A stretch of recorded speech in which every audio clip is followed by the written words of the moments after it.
আজ আমরা একটা অসাধারণ বই নিয়ে কথা বলবো, মানে নেপোলিয়ন হিলের লেখা থিঙ্ক অ্যান্ড গ্রো রিচ। আমাদের কাছে বইটার একটা বাংলা পর্যালোচনা আছে, বুঝলেন? ১৯৩৭ সালের ক্লাসিক বই এটা। হুম, দারুণ একটা বই।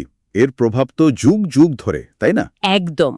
তো আজকের আলোচনায় আমরা একটু গভীরে যেতে চাইছি, দেখতে চাইছি বইটার মূল ভাবনাগুলো কি, আচ্ছা। মানে কিভাবে আমাদের মানসিক জোর, ইচ্ছে আর বিশ্বাস এগুলো আমাদের সাফল্যের দিকে নিয়ে যেতে পারে। হিল তো প্রায় কত বছর, ২৫ বছর ধরে গবেষণা করেছিলেন এর উপর। হ্যাঁ, ২৫ বছর, অনেক লম্বা সময়। তো পর্যালোচনাটা কি বলছে? মূল বিষয়গুলো কি? দেখুন, প্রথমে বুঝতে হবে এটা কিন্তু শুধু টাকা পয়সা কামানোর কোনো রেসিপি বই নয়। ঠিক, এর থেকেও বড় কিছু। হ্যাঁ, এটা আসলে শেখায় যে আমাদের ভেতরের চিন্তা, আমাদের আকাঙ্ক্ষা, আমাদের বিশ্বাস এগুলো ব্যবহার করে আমরা যে কোনো লক্ষ্য, যে কোনো কিছুই অর্জন করতে পারি। হিল তো তখনকার সব সফল মানুষদের ইন্টারভিউ নিয়েছিলেন। একদম, তাদের অভিজ্ঞতা থেকেই তো এই নীতিগুলো এসছে। আর পর্যালোচনা অনুযায়ী সব কিছুর শুরু একটা জায়গা থেকে। সেটা হলো তীব্র ইচ্ছা, মানে ডিজায়ার। হ্যাঁ, ডিজায়ার। এটা কিন্তু সাধারণ চাই বা পেলে ভালো হতো এমন নয়। এটা হলো একটা, কি বলে, জ্বলন্ত আকাঙ্ক্ষা, একটা অদম্য জেদ। এটাই আসল চালিকা শক্তি। ঠিক। মানে ভেতরে একটা আগুন জ্বলতে হবে, তাই তো? একদম। আর এই আগুনটাকে জিয়ে রাখে পরের বিষয়টা, বিশ্বাস, ফেথ। বিশ্বাস, নিজের ওপর বিশ্বাস, নিজের লক্ষ্যের ওপর বিশ্বাস। হ্যাঁ, আর এখানেই আসছে আত্মপ্রবাহ বা অটো সাজেশনের ব্যাপারটা। মানে নিজেকে নিজে ইতিবাচক কথা বলা। ও আচ্ছা, যেমন আমি এটা পারবই বা আমি সফল হবই, এই ধরনের। ঠিক তাই।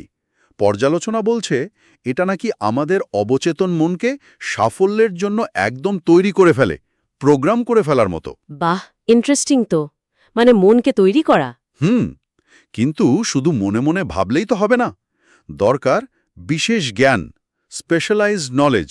আচ্ছা, মানে সাধারণ জ্ঞান নয়, নির্দিষ্ট বিষয়ে দক্ষতা। একদম। যে লাইনে এগোতে চাই সেটার খুঁটিনাটি জানতে হবে। আর তার সাথে অবশ্যই দরকার একটা ভালো পরিকল্পনা, মানে অর্গানাইজড প্ল্যানিং। পরিকল্পনা তো লাগেই। পর্যালোচনাতেও নিশ্চয়ই এর উপর জোর দেওয়া হয়েছে। হ্যাঁ, খুব জোর দেওয়া হয়েছে। একটা স্পষ্ট লিখিত প্ল্যান আর একটা ডেডলাইন। এগুলো ছাড়া ইচ্ছাগুলো কেমন ভাসতে থাকে, বাস্তব হয় না। সেটা ঠিক।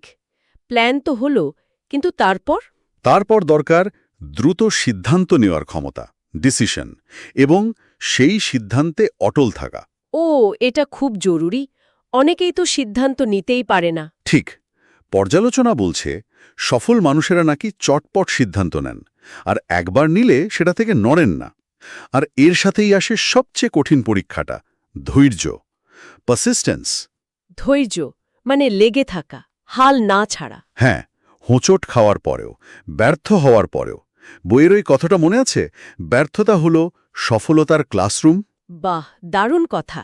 মানে ব্যর্থতা থেকেও শিখতে হবে। একদম। এই সবগুলো নীতি কিন্তু দেখুন একটার সাথে আরেকটা জুড়ে আছে।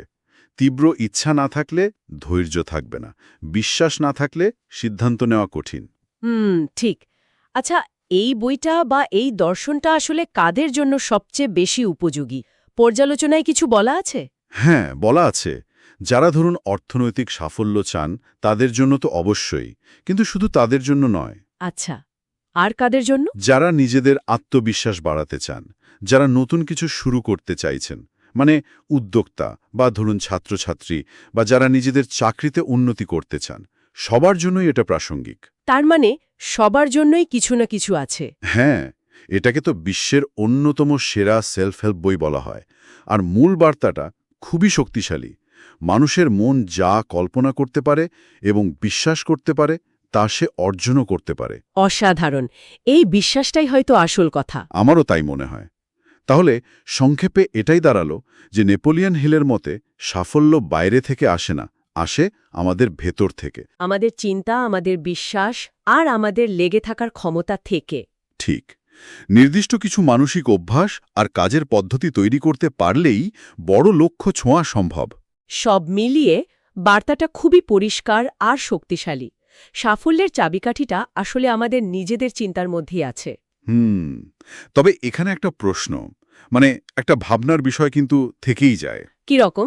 দেখুন, এই নীতিগুলো তো তৈরি হয়েছিল প্রায় ৯০ বছর আগে। হ্যাঁ, অনেক আগে। তো আজকের এই যে দ্রুত বদলাতে থাকা দুনিয়া, এই টেকনোলজির যুগ, এই সময়ে দাঁড়িয়ে ওই পুরনো নীতিগুলোর কার্যকারিতা বা প্রয়োগ কি একদম একই রকম আছে, নাকি সময়ের সাথে সাথে এগুলোর কোনো নতুন মানে বা প্রাসঙ্গিকতা তৈরি হয়েছে?